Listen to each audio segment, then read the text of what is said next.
के आधार पर परम पिता परमात्मा पूर्ण ब्रह्म सर्व सृष्टि रचनहार कबीर देव कबीर साहेब जी की असीम कृपा से आप पुण्यात्मा ये सत्संग सुन रहे हैं। ये आध्यात्मिक संपूर्ण ज्ञान सुन रहे हैं। इसके अंदर आप जी को अपने सदग्रंथों में छुपे हुए गूढ़ रहस्यों का ज्ञान होगा।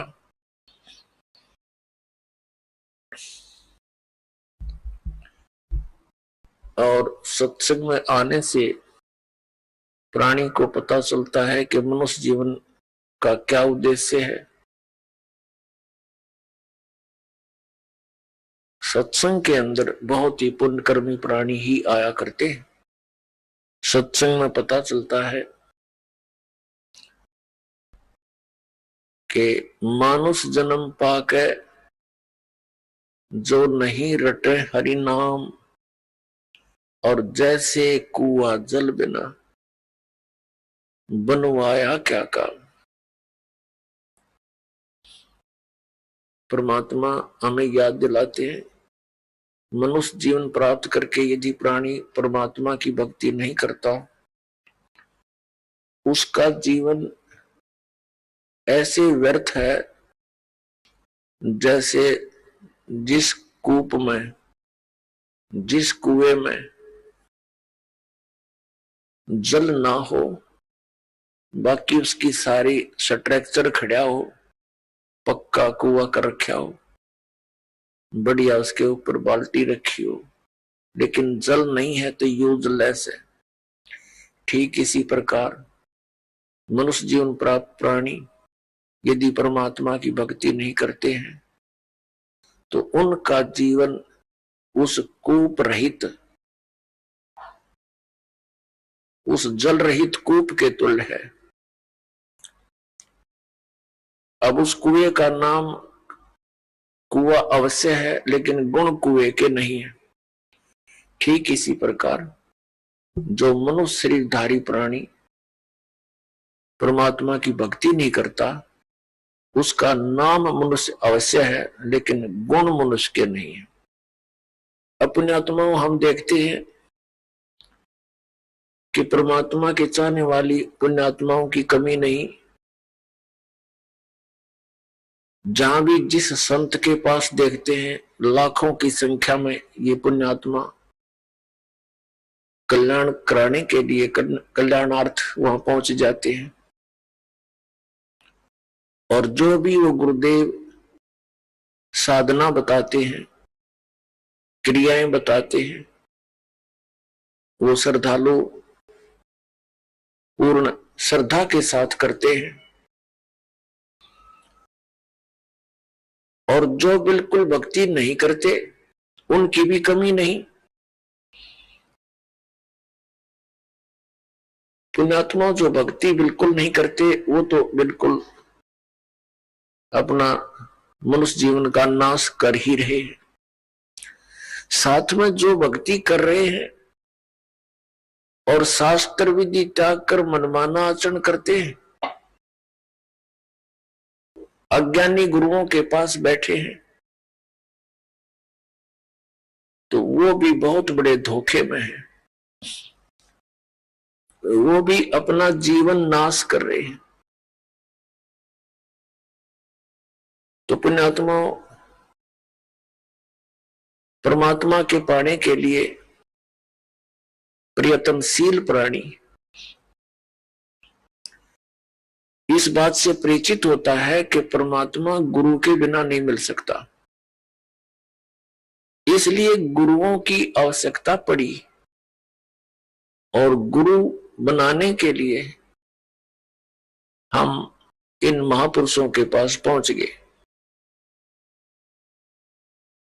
पुण्यात्माओं, विशेषकर भारतवर्ष में बहुसंख्या के अंदर साधक साधना कर रहे हैं। चाहे कोई मंदिर में जाकर, चाहे कोई व्रत रख के, हनुमान की चालीसा पढ़ के, या कोई भगवान शंकर श्री कृष्ण जी की भक्ति करके, या कोई तीर्थ आदि पर जाकर कोई ना कोई साधना वो कर ही रहा है, या फिर कोई गुरु बनाकर। और हम देखते हैं इतनी बहुसंख्या में जहां भक्ति कर रहे हो इंसान, तो एक विशेष परिवर्तन होना चाहिए समाज के अंदर, लेकिन कोई परिवर्तन नहीं। प्रत्येक बुराई बढ़ती जा रही है, हाहाकार मच रहा है। इसका कारण क्या है? इसका कारण है जो साधनाएं भक्तजन कर रहे हैं उनसे उनको परमात्मा से मिलने वाली राहत प्राप्त नहीं हो रही, जिस कारण से वे उन्हीं बुराइयों को करना प्रारंभ कर देते हैं जो एक भक्त ने नहीं करनी चाहिए। वो कौन कौन सी बुराइयां हैं? शराब पीना, मांस खाना, और धनी बनने के लिए रिश्वत लेना, और टेंशन समाप्त करने के लिए गुटी लगाना। तो जिस कारण से बुराई बढ़ रही है, घट नहीं रही। परमात्मा की भक्ति करने वाले प्राणी को परमात्मा का लाभ विशेष मिलना प्रारंभ हो जाता है, और उसको फिर एक विशेष ज्ञान होता है कि यदि तू ये बुराई करेगा तो तुझे इन आपत्तियों का सामना करना पड़ेगा।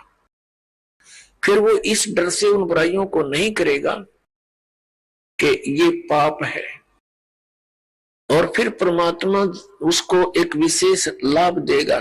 उन आत्माओं जैसे राजा लोगों को हम बहुत शक्तिशाली मानते हैं, उनके ऊपर भी कोई आपदा आती है तो वो भी संतों के पास ही जाकर उसका निवारण करवाते हैं। तो इससे क्या सिद्ध हुआ कि कोई ऐसी शक्ति है जो हमें एक विशेष लाभ राहत दे सकती है। वो कौन है और कैसे वो राहत देता है, इसका ज्ञान संत जन ही बताया करते हैं। तो पुण्यात्माओं, आप जी को सत्संग प्राप्त नहीं हुआ, और जिसको आप सत्संग जानकर ग्रहण किए हुए हो वो कोरा ज्ञान है, क्योंकि जो हमारे सदग्रंथों में प्रमाण नहीं है तो वो शास्त्र विरुद्ध ज्ञान है, शास्त्र विरुद्ध साधना है, उसका कोई लाभ नहीं। अब पहले क्या कारण रहा कि हमारे जो धर्म गुरु थे वो संस्कृत अवश्य जानते थे, लेकिन अध्यात्म ज्ञान शून्य था उनका। वे तत्व ज्ञानहीन थे और हैं अभी तक। हमारे धर्मगुरु कौन है? आचार्य, शंकराचार्य और अन्य मंडलेश्वर, ये सब हमारे धर्मगुरु हैं। ये संस्कृत के तो विद्वान थे, व्याकरण भी इनकी अच्छी दुरुस्त है, लेकिन अध्यात्म ज्ञान बिल्कुल नहीं। अपने आत्माओं, पवित्र हिंदू धर्म के ये आदरणीय धर्मगुरु हमें जो भी ज्ञान देते हैं, समझाया करते थे, समझाते हैं, बताते हैं, वो कहते हैं कि हमने इनको सदग्रंथों से, पवित्र वेदों से, पवित्र श्रीमद् भगवत गीता से और पवित्र पुराणों से ये ज्ञान तुम्हें सुनाया है। तो हम यही मान बैठे थे कि ये संस्कृत के विद्वान हैं, हमारे सभी सदग्रंथ संस्कृत में लिपिबद्ध है, और ये जो ज्ञान दे रहे हैं वो बिल्कुल सही और शास्त्रों वाला ही है। लेकिन अब इस दास को पता चला, क्योंकि इस दास की आंखें बन गई, वो तत्व ज्ञान वाली आंखें दुरुस्त हो गई। पहले हमारे पूर्वज, पहले के जो माता पिता, दादा दादी, कई पीढ़ियां जो हमारे हिंदू धर्म के थे, सभी के वो श्रद्धालु थे, अशिक्षित थे, और इन धर्म गुरुओं ने जो भी क्रियाएं बताई वो सिर धड़की बाजी लाकर और पूरी श्रद्धा से करते रहे। तो पुण्यात्माओं, आज हम इस योग्य कर दिए परमात्मा ने कि हम इन सदग्रंथों को अब स्वयं देखेंगे। इस दास ने इन सदग्रंथों का गहन निरीक्षण किया, अध्ययन किया,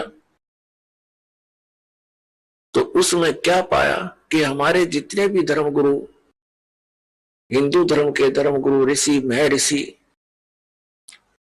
ये मंडलेश्वर, महंत, संत, ये सभी लोक वेद सुना रहे हैं, दंत कथा सुनाया करते हैं। इनके पास शास्त्र अनुकूल ज्ञान नहीं है।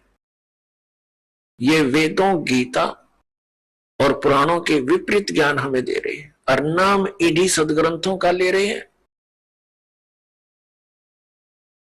जो टीचर, जो अध्यापक आउट ऑफ सिलेबस पढ़ाता है, पाठ्यक्रम से हटकर ज्ञान देता है, वो अध्यापक ठीक नहीं, वो शत्रु है उन विद्यार्थियों का। और यही कारण रहा पुण्यात्माओं, शास्त्र विधि को त्याग कर मनमाना आचरण करवा कर इन हमारे धर्म गुरुओं ने हमारे सभी पूर्वज भूत बनवा दिए, 84 लाख योनियों में डलवा दिए और फिर उनके लिए यत्न बताते हैं, श्राद्ध निकाल दो, पिंड भरवा दो, ये क्रियाएं कर दो, जो कि गीता जी के विरुद्ध है।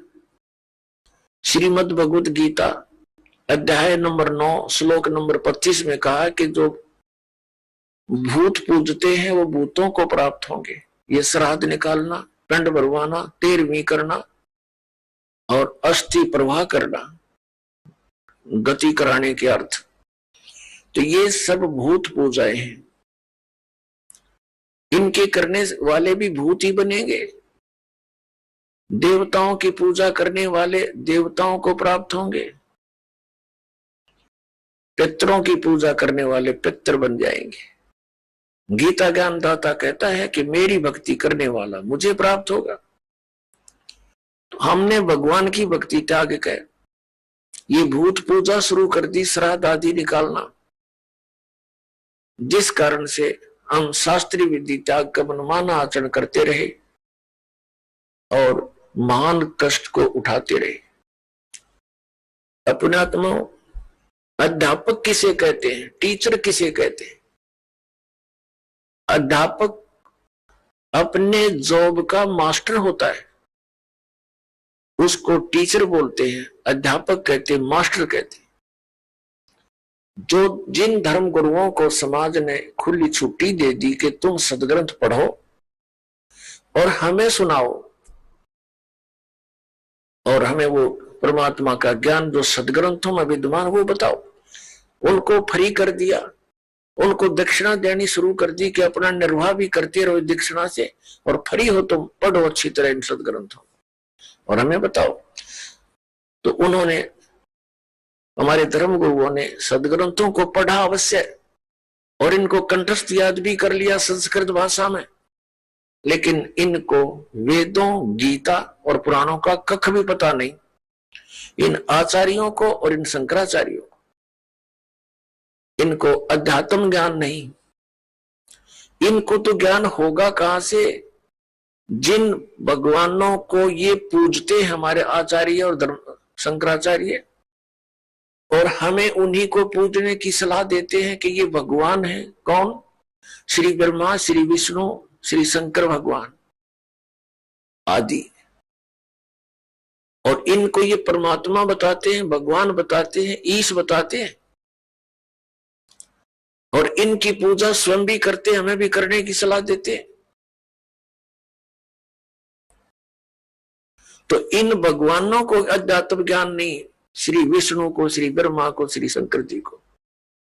तो हमारे धर्म गुरुओं को, शंकराचार्यों को, आचार्यों को ज्ञान कहां से होगा? अपनात्मा, इस कंसेप्ट को क्लियर करने के लिए कि इन भगवानों को भी ज्ञान नहीं, श्री विष्णु जी को, श्री ब्रह्मा, श्री शंकर जी को, और दुर्गा को भी कंप्लीट ज्ञान नहीं, श्री देवी जी को भी। और ब्रह्म, इस जिसको ये परम ब्रह्म बोलते हैं, ये है तो ब्रह्म सरपुरुष, इसको भी कंप्लीट ज्ञान नहीं। अपने आत्माओं, ये बड़ा विवाद का विषय बन जाएगा यदि इस वाक्य को यही छोड़ दिया और प्रमाण ना दिखाए। प्रथम तो आपको 19 पुराणों में आप ये दास दिखाएगा कि ब्रह्मा और विष्णु और शंकर ये भगवान नहीं है, ये ईश नहीं है, और ये हमें हमारे धर्मगुरु शंकराचार्य और आचार्य ये मंडलेश्वर ये कहते ये भगवान है।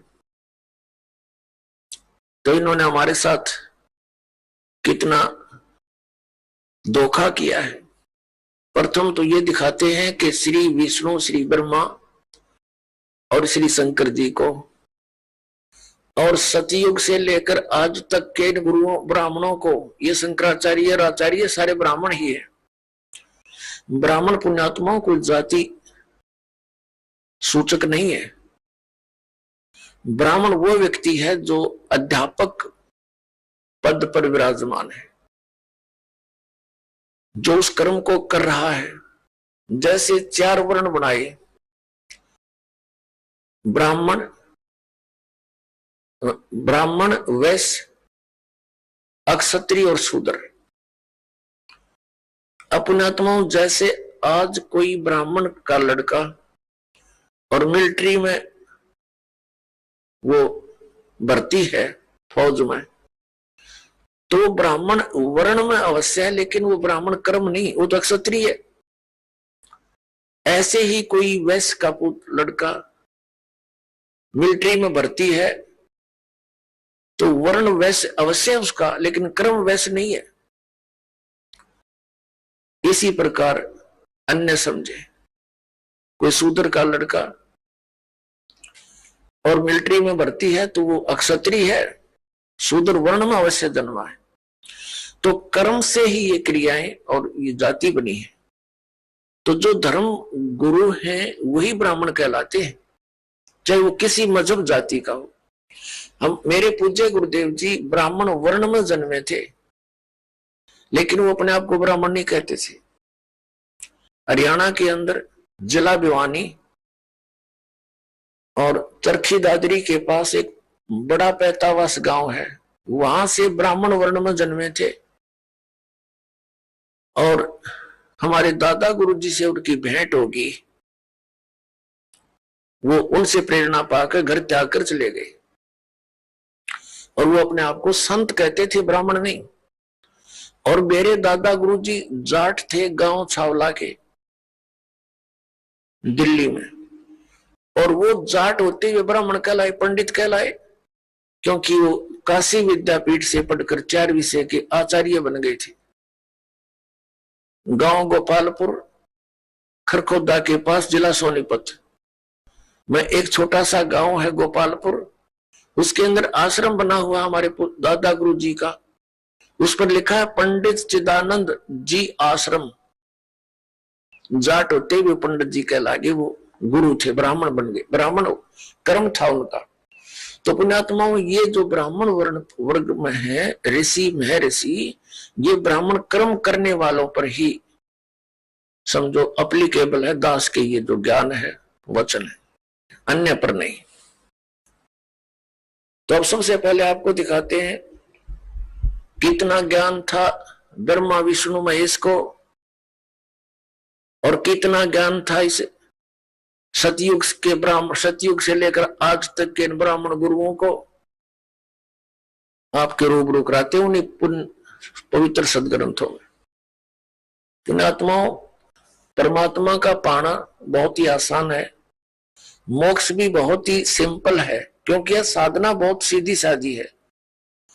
हमें ज्ञान न होने से हमारे कोई इन्होंने गलत मार्गदर्शन कर दिया, जिस कारण से हम परमात्मा नहीं प्राप्त कर सके, मोक्ष प्राप्ति नहीं हुई। सबसे पहले आप जी को श्रीमद् देवी भागवत से ये प्रमाणित किया जाएगा कि श्री विष्णु जी को, श्री ब्रह्मा जी को, व्यास जी को, नारद जी को ये कितना ज्ञान था, ये देखना। श्रीमद देवी भागवत सचित्र मोटा टाइप, केवल हिंदी, गीता प्रेस गोरखपुर से प्रकाशित। श्रीमद देवी भागवत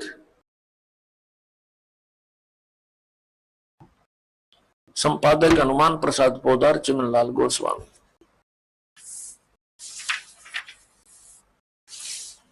प्रकाशक एवं मुद्रक हैं गीता प्रेस गोरखपुर, गोविंद भवन कार्यालय कोलकाता का संस्थान। ये इनके फैक्स और फोन नंबर।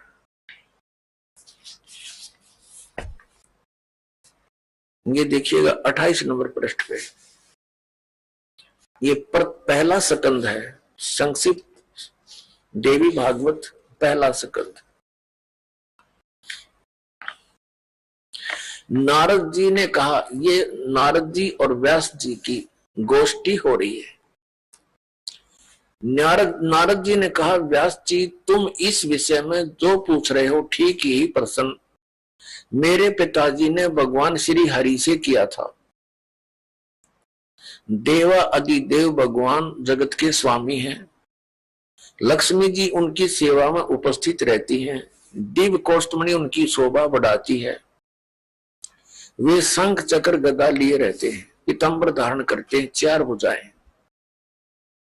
वे चराचर जगत के आश्रयदाता हैं, जगत गुरु एवं देवताओं के भी देवता हैं।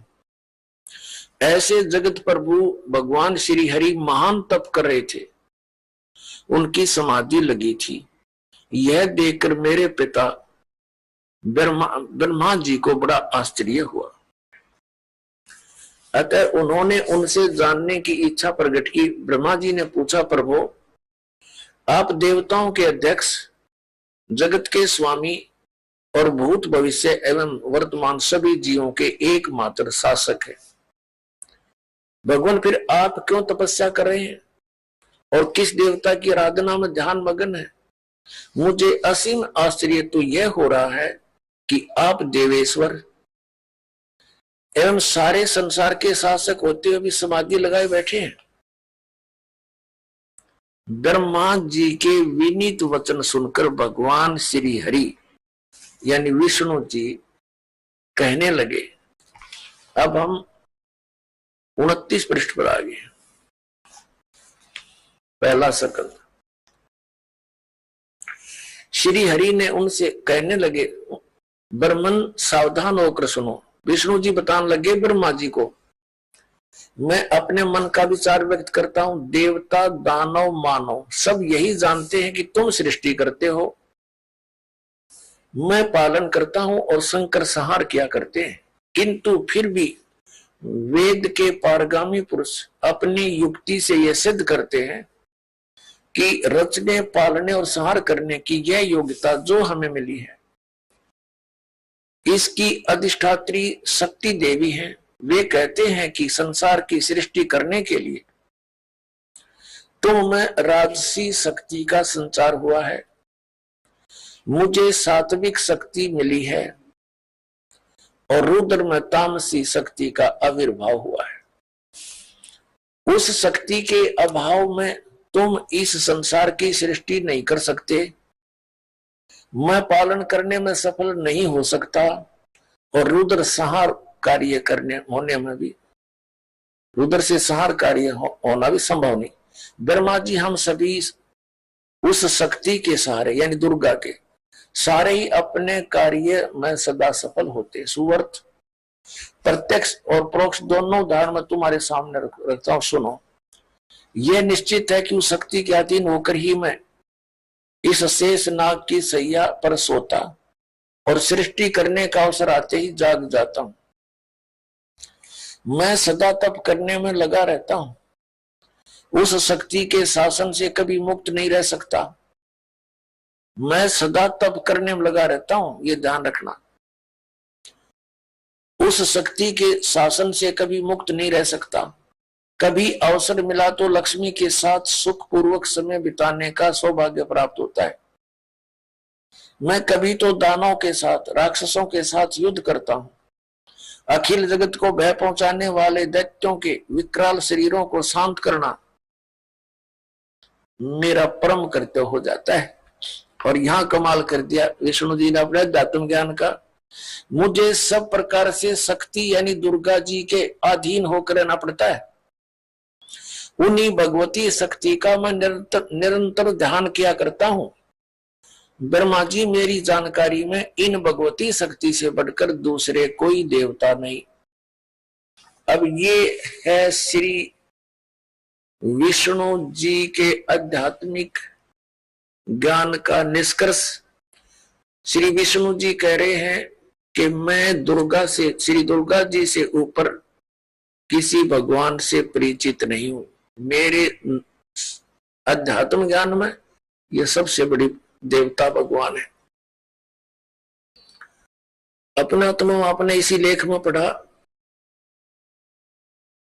श्री नारद जी विचलित, श्री व्यास जी विचलित, ब्रह्मा जी के ज्ञान को इन्होंने बताया ही है कि ब्रह्मा जी विष्णु जी को जगत गुरु, देवेश्वर, सारे संसार के पालन करता, उत्पत्ति करता, सब कुछ बता रहे हैं।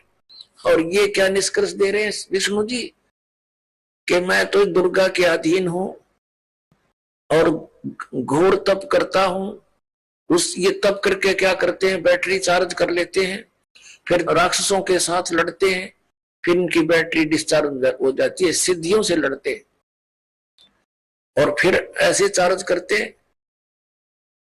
अब विष्णु जी ने तो बता दिया कि दुर्गा से ऊपर मैं किसी को नहीं जानता, मैं दुर्गा की भक्ति करता हूं। और हमारे धर्म गुरुओं से जब कोई प्रश्न किया जाता था कि श्री ब्रह्मा, श्री विष्णु, श्री शिव जी ये किसकी भक्ति करते हैं, ये कहा करते थे, कुछ तो कहते थे कि अपने स्वरूप का ध्यान करते हैं। कोई कहता था कि शंकर भगवान श्री राम की पूजा करता है और श्री राम शंकर जी की पूजा करता है।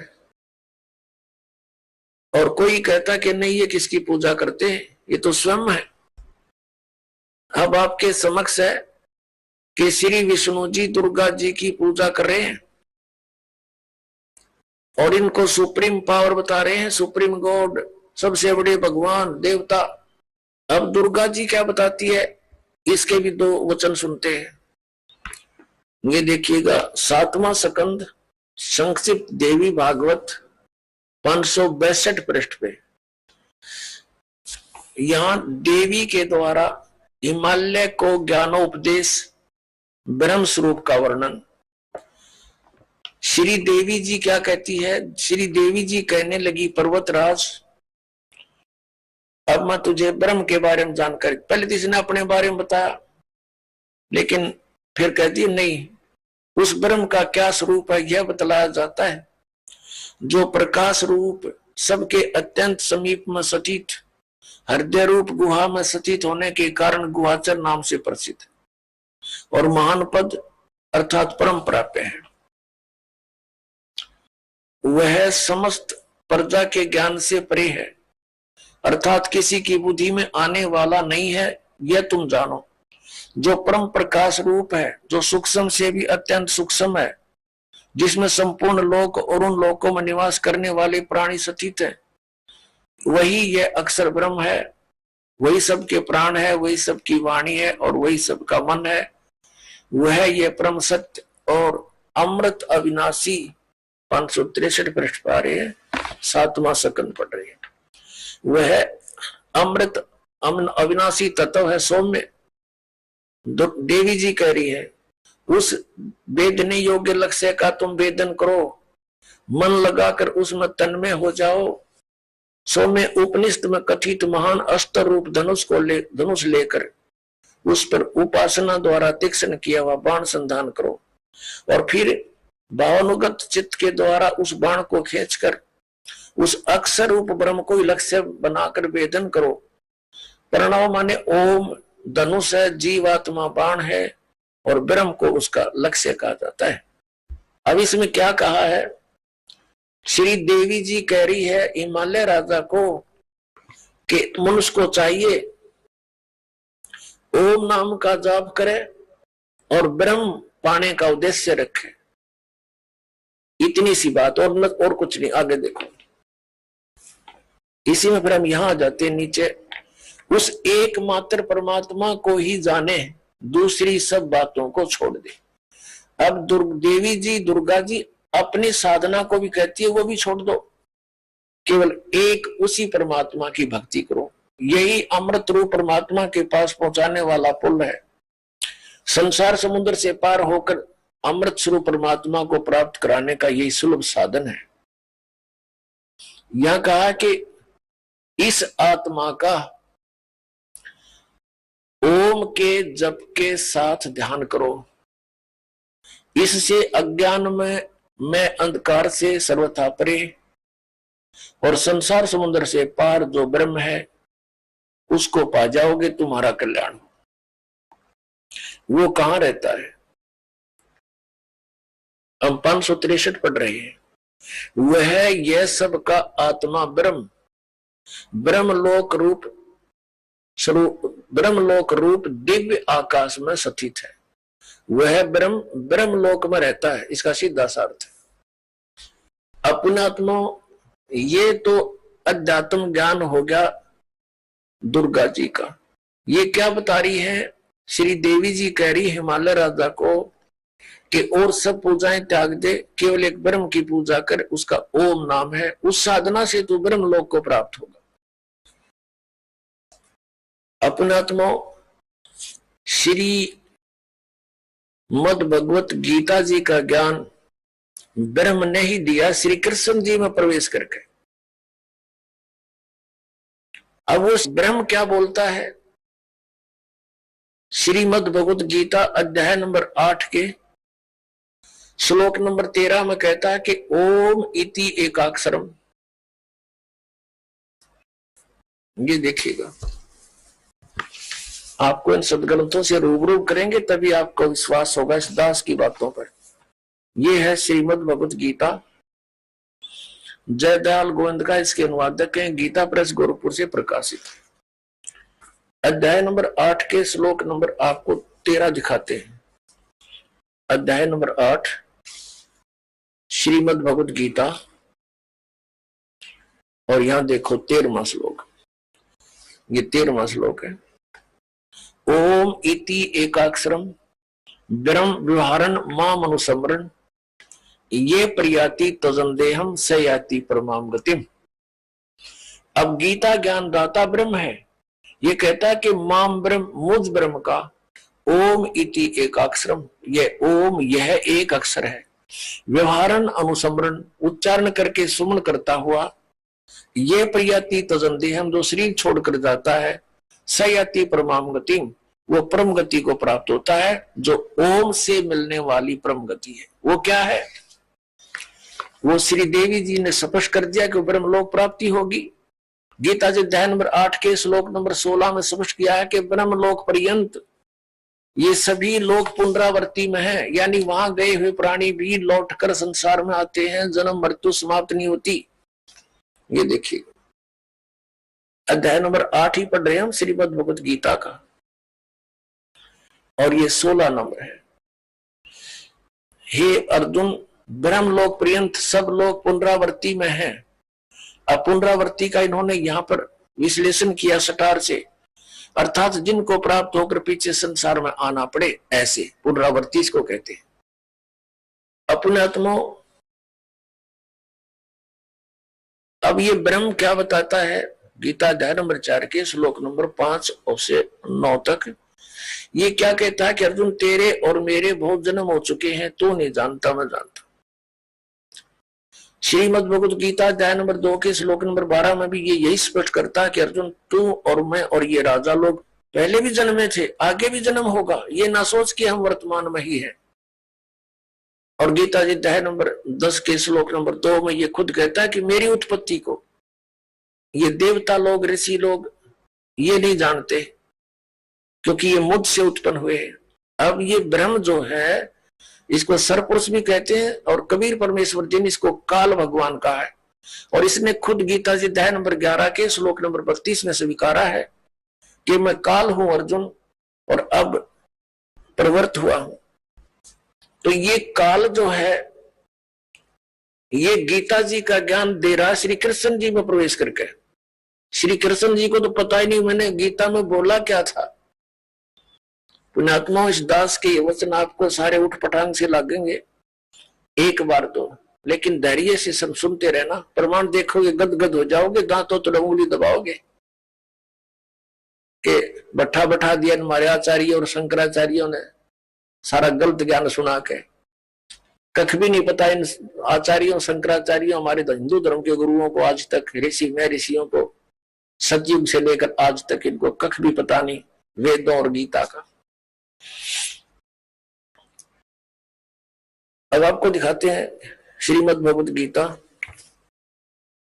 इसके अध्याय नंबर 2 का, अध्याय नंबर 2 श्रीमद् भगवद गीता श्लोक नंबर 12। न तो ऐसा ही है कि मैं किसी काल में नहीं था, अथवा तू नहीं था, अथवा ये राजा लोग नहीं थे, और न ऐसा ही है कि इससे आगे हम सब नहीं रहेंगे। आगे देखो, ये देखिएगा, ये है गीता अध्याय नंबर 4 और श्लोक नंबर ये 5 है। यहां से इसका अनुवाद इन्होंने यहां किया है। हे परंतम अर्जुन, मेरे और तेरे बहुत से जन्म हो चुके हैं, उन सबको तू नहीं जानता, मैं जानता हूं। फिर यहां 9वें में क्या कहा कि ये 9वां श्लोक है 4थे अध्याय का। हे अर्जुन, मेरे जन्म और कर्म दिव्य अर्थात अलौकिक है। अब यहां क्या बताया है, अध्याय नंबर 2 के श्लोक नंबर 17 में कहा कि अर्जुन, नाश रहित तो उसको जान जिससे संपूर्ण जगत व्याप्त है। इस अविनाशी का विनाश करने में कोई भी समर्थ नहीं है। यानी गीता ज्ञान दाता से अन्य है कोई जो वास्तव में अविनाशी है। गीता जी अध्याय नंबर 15 के श्लोक नंबर 1 से 4 और 16-17 में इन 3 प्रभुओं की जानकारी, 3 पुरुषों की। अब पहले आपको अध्याय नंबर 10 का श्लोक नंबर 2 दिखाते हैं। ये देखिएगा, अध्याय नंबर 10 श्रीमद् भगवद गीता अध्याय 10 और श्लोक 2 में मेरी उत्पत्ति को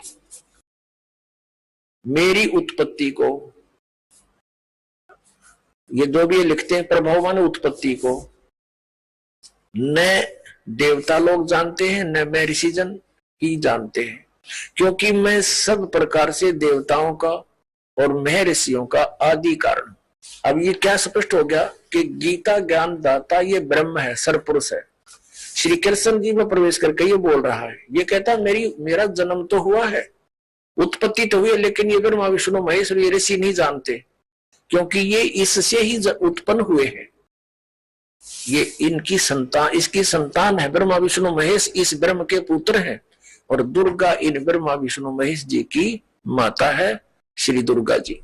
अब गीता ज्ञान दाता ने, ब्रह्म ने स्पष्ट कर दिया कि मैं नाशवान हूं, मेरी तो जन्म मृत्यु होती है, तो इसके साधक की भी जन्म मृत्यु होगी, क्योंकि ब्रह्मलोक में जाएगा, और ब्रह्मलोक में गया हुआ प्राणी फिर जन्म मृत्यु में आता है। श्रीमद् भगवद गीता अध्याय नंबर 15 के श्लोक नंबर 1 से 4 और 16-17 में 3 पुरुष बताए हैं। उल्टा लटका हुआ संसार रूपी वृक्ष है, इसकी ऊपर को तो जड़ समझो, नीचे को तीनों गुण रूपी शाखा। अब गीता ज्ञान दाता ने केवल इतनी ही संकेत किया है, ऊपर को जड़ है संसार रूपी वृक्ष की, और नीचे को तीनों गुण रूपी शाखा है। बस शेष के लिए बता दिया कि तत्वदर्शी संत बताएगा गीता जी अध्याय नंबर 4 के श्लोक नंबर 34 में जिसके विषय का है। और फिर उसकी पहचान बताई है गीता जी अध्याय नंबर 15 के श्लोक नंबर 1 में कि इस उल्टे लटके हुए संसार रूपी वृक्ष को के सभी विभागों को जो जानता है सवेदवित, वो तत्वदर्शी संत है। ये देखिएगा 15वां अध्याय है श्रीमद् भगवत गीता का और प्रथम श्लोक है। इसमें लिखा है कि ऊर्ध्व मूलम, ऊपर को मूल, अधः शाखम, नीचे को शाखा, अश्वत्थम प्राहु अव्यम, ये पीपल का, संसार रूपी पीपल का वृक्ष अविनाशी कहा है। छंदासी यस्य पर्णानि, इसके पत्ते आदि, शाखा आदि सभी इसके छंद हैं, विभाग हैं। ये तम वेद, जो उन सभी विभागों को जानता है, स वेदवित, वो वेद के तात्पर्य से को जानने वाला है, वो तत्वदर्शी संत है। इनका अनुवाद पढ़िए। आदि पुरुष परमेश्वर रूप मूल वाले, यानी संसार रूपी वृक्ष। पहले आप जी ये देखेंगे, ये संसार रूपी वृक्ष है। ऊर्ध्व मूलम, ऊपर को तो जड़ है, ऊर्ध्व मूलम, ऊपर को तो जड़ है, और नीचे को ये शाखा है। ये एक संसार रूपी वृक्ष है। ये एक संसार रूपी वृक्ष जानो। अब ऊर्ध्व मूलम अधः शाखम, और जो संत इसके सभी विभागों को बता देगा वह तत्वदर्शी संत है। परमेश्वर ने 600 वर्ष पहले बताया था। अब समझो ये पेड़ है जो पृथ्वी से बाहर नजर आता है, इसको पेड़ बोलते हैं। तो परमात्मा कबीर जी स्वयं तत्वदर्शी संत की भूमिका करने आते हैं, सशरीर आते हैं, जैसा कि वेदों में प्रमाण है। वो अपना ज्ञान उपदेश करते हैं। कबीर अक्षर पुरुष एक पेड़ है, निरंजन यानी सरपुरुष वा की डार, और तीनों देवा शाखा है, ये पात रूप संसार, और जड़े गुप्त हैं, वो प्रोक्ष है। ये देखिएगा। अब यहाँ क्या बताया, अक्षर पुरुष एक पेड़ है। ये तो समझो अक्षर पुरुष तना तो इस संसार रूपी वृक्ष का, इससे मोटी डार निकलती है, उनमें से एक मोटी डार ये सरपुरुष है, ये अक्षर पुरुष है। इसको परब्रह्म भी बोलते हैं। ये अक्षर पुरुष है इतना, और इससे ये डार निकली मोटी, ये सरपुरुष, ये ब्रह्म समझो, सरपुरुष ब्रह्म, ज्योति निरंजन। और इसके ये 3 पुत्र हैं, रजगुण ब्रह्मा जी, सतगुण विष्णु जी, तमगुण शिव जी, और पात रूप संसार। अब ये गुप्त है, ये परमात्मा स्वयं है। अब हम पढ़ेंगे श्रीमद् भगवत गीता अध्याय नंबर 15 के श्लोक नंबर 1 से 4 और 16, 17। इनमें कंसेप्ट क्लियर होगा। देखिएगा, ये 15वां अध्याय, ये आपने पढ़ लिया। प्रथम मंत्र, प्रथम श्लोक, ऊर्ध्व मूलम, जड़ तो ऊपर को, नीचे न शाखा। ये संसार रूपी पीपल का वृक्ष, अविनाशी वृक्ष समझो। छंदासी यस्य पर्णानि, यानी जड़े, शाखा, पत्ते आदि इसके विभाग हैं। और ये तम वेद, जो उसको जानता है, स वेदवित। आइए अब हम उन श्रद्धालुओं के अनुभव जानते हैं जो जगत गुरु तत्वदर्शी संत रामपाल जी महाराज जी से दीक्षा प्राप्त कर चुके हैं तथा उनके द्वारा बताए गए भक्ति मार्ग पर चल रहे हैं। नमस्कार सर। नमस्कार सर। सर क्या नाम है आपका? मेरा नाम सर रवि कुमार। रवि कुमार जी, आप कहाँ के रहने वाले हैं? मैं सर गांव बस्तली, तहसील निसिंग, जिला करनाल का रहने वाला हूं सर। सर क्या काम करते हैं आप? सर मैं एक टीचर हूं, टीचिंग प्रोफेशन में हूं सर। सर संत रामपाल जी महाराज से नाम दीक्षा आपने कब ली? मैंने सर 7 अगस्त 2016 को संत रामपाल जी महाराज जी से नाम दीक्षा ली। सर संत रामपाल जी महाराज से नाम दीक्षा लेने से पहले क्या आप कोई भक्ति साधना भी करते थे? सर ऐसा भक्ति साधना का तो हमें पता नहीं था, लेकिन जो हमारे धर्म के अनुसार, मैं जिस कौम में हूँ, मैं अंबेडकर जी के मिशन में सबसे ज्यादा था सर। मैं जितने युवा है उनको अंबेडकर जी की शिक्षाओं से परिचित करवाता था, यानी कि मैं बौद्ध धर्म की जो शिक्षाएं है उन्हीं के अनुसार चलता था सर।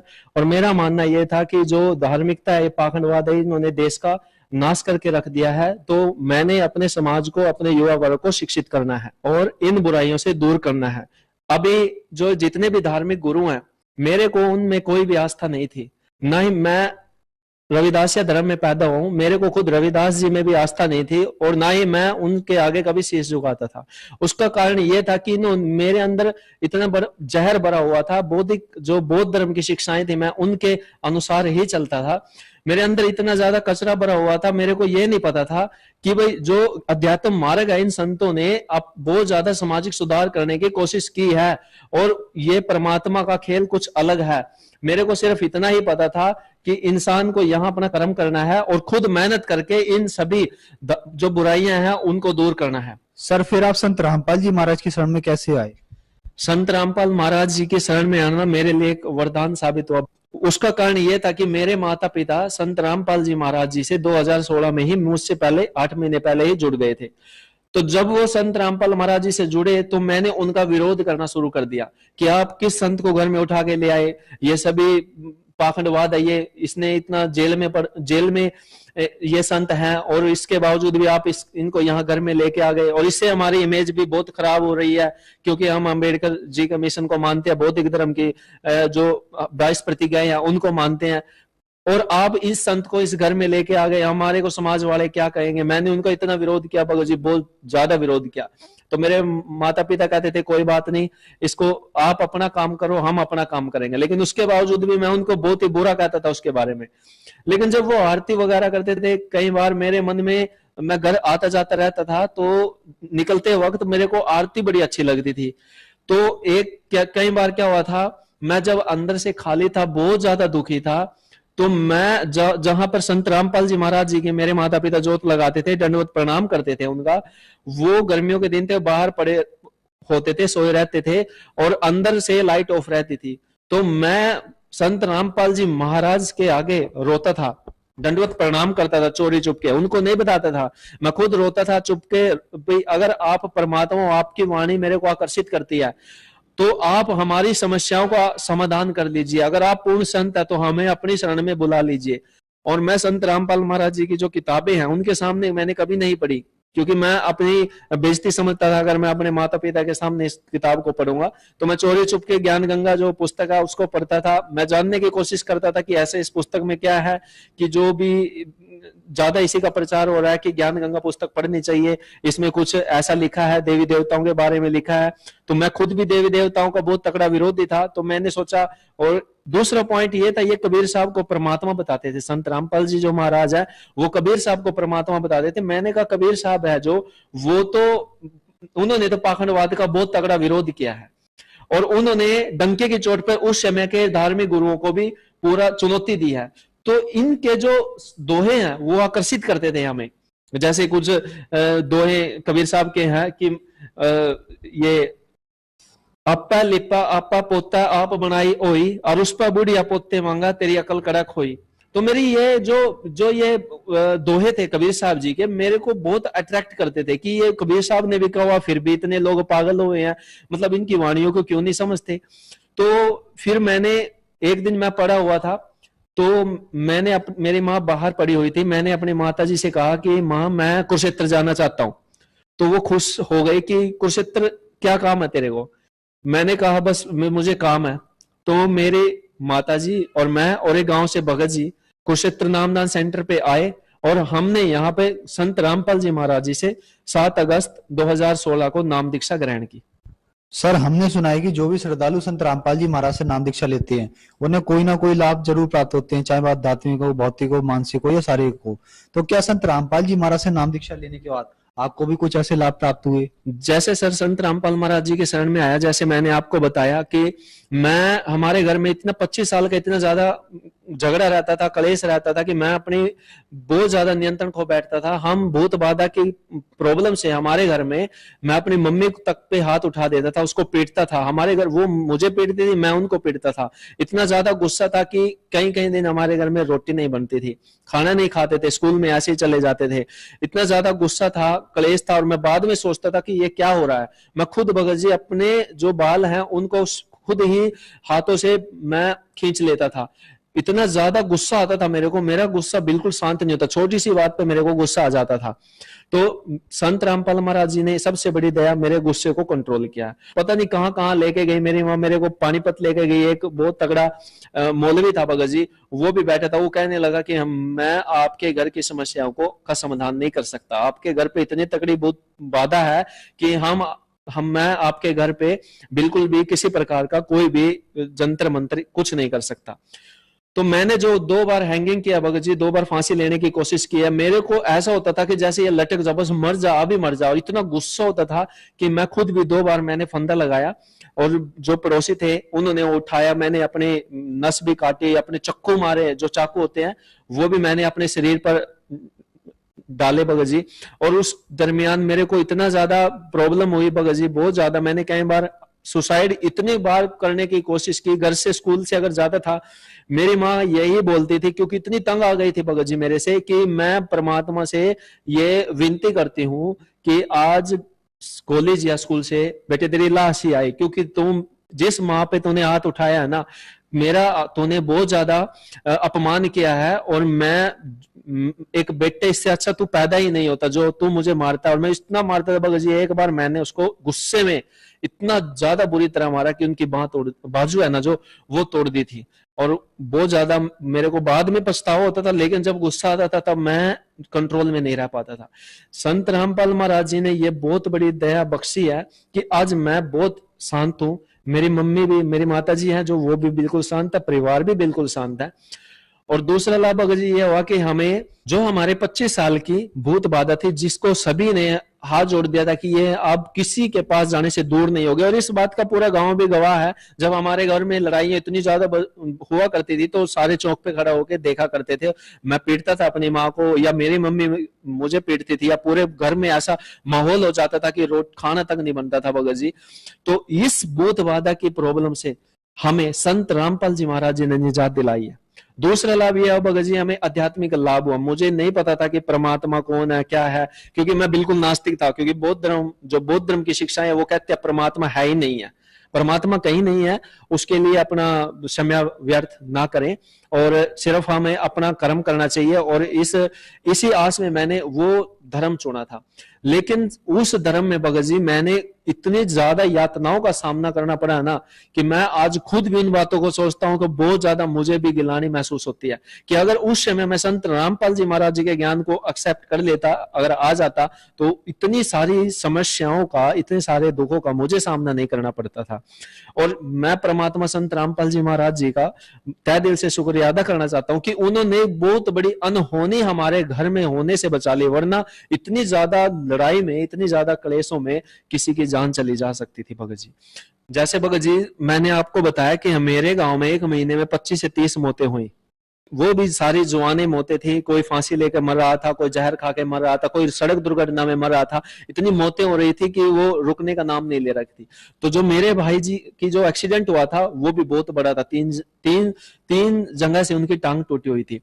तो संत रामपाल महाराज जी की ऐसी दया हुई कि सभी ये कहने लगे कि इन्होंने संत रामपाल जी महाराज जी का नाम दीक्षा ले रखा, तभी इनका भाई बच गया। और हालांकि हमारे पूरे परिवार के रिश्तेदार सभी संत रामपाल महाराज जी को बुरा भला कहते थे, हमारा मजाक उड़ाया करते थे कि ये संत जेल में है, इसके चक्कर में ये सभी पागल रहते हैं, इसके पीछे वैसे ही लगे हुए हैं, इसके पास कुछ नहीं है।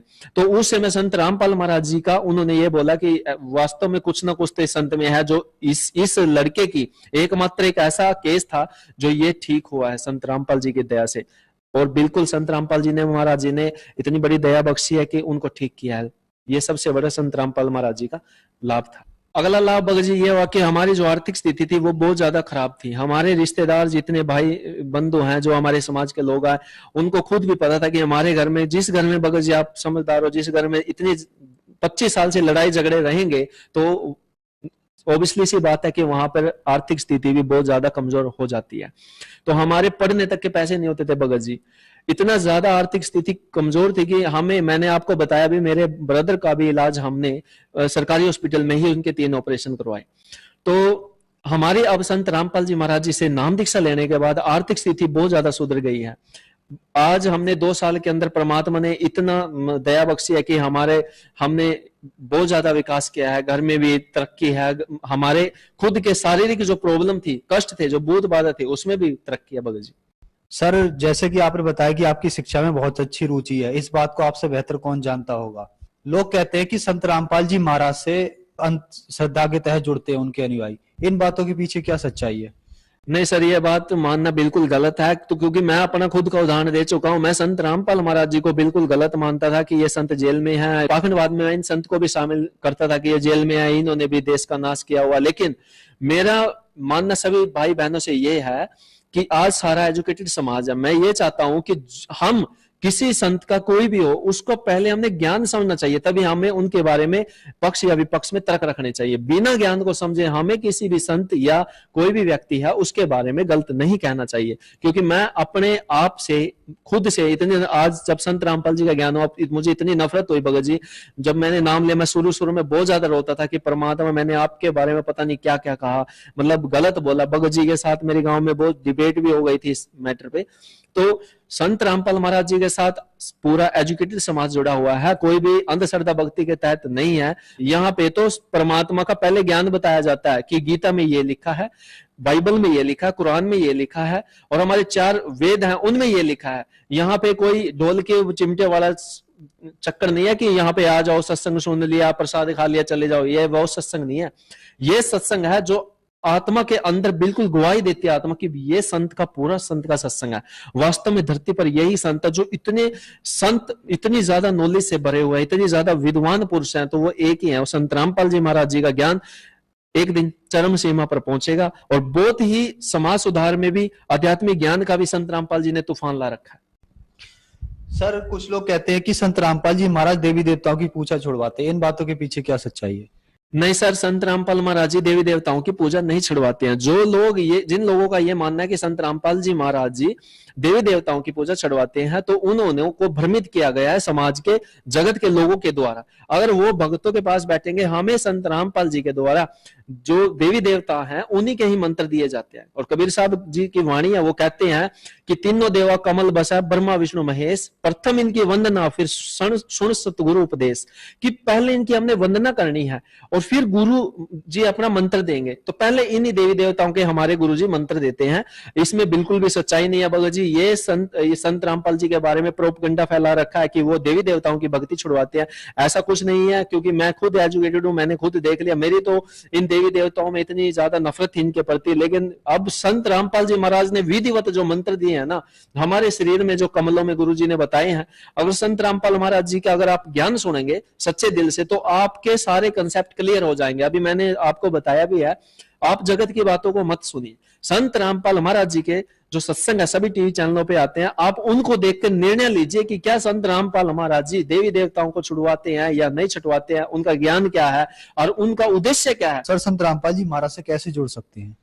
संत रामपाल महाराज जी की इतनी असीम दया है कि सभी चैनलों पर संत रामपाल जी महाराज जी के सत्संग आते हैं। चैनलों पर अगर आप संत रामपाल महाराज जी के सत्संग को देखते हैं तो नीचे संत रामपाल महाराज जी की सत्संग जब चलते हैं उसके दौरान एक पट्टी चलती है, आप उनमें से फोन नंबर नीचे लिखे हुए हैं, उनमें से देखिए और संत रामपाल महाराज जी के कॉन्टैक्ट कीजिए। वहां पर जो भी आपके नियरेस्ट आश्रम होगा, जो भी आपके नियरेस्ट नामदान सेंटर होगा, वहां पर आपको निःशुल्क नाम दीक्षा दी जाएगी। धन्यवाद सर। सत साहेब।